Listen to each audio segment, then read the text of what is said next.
President Trump's special envoy is in Israel today, working to address the humanitarian crisis in Gaza. The visit comes as pressure mounts from both Republicans and Democrats to expand food aid and to push for a ceasefire deal. NBC's Matt Bradley has the latest from Tel Aviv. Well, the news here today is that Steve Witkoff, President Donald Trump's special envoy to the Middle East, who also does a lot of work with Russia and Ukraine, he just arrived here and he's going to be doing meetings with Prime Minister Benjamin Netanyahu and other officials.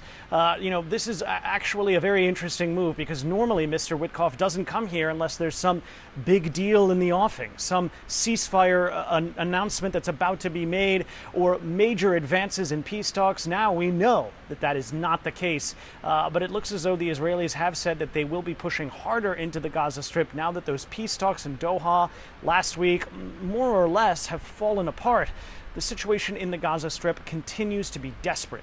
We just heard yesterday from officials there that at least 30 people were killed waiting in line for aid. And this is something that we're seeing on a regular basis. People dying in huge numbers, trying to get food in order to stay alive. Now, we've also heard from Hebrew language media, from the Israeli media, that Mr. Witkoff might actually go into the Gaza Strip and visit one of the sites operated by the Gaza Humanitarian Foundation.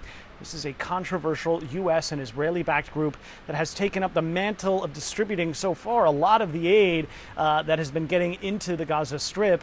And this is now the fourth day since the Israelis have really just slightly opened the spigot of aid coming into the Gaza Strip. They're allowing other countries to airdrop aid. They've been bringing hundreds of truckloads of aid into the Gaza Strip.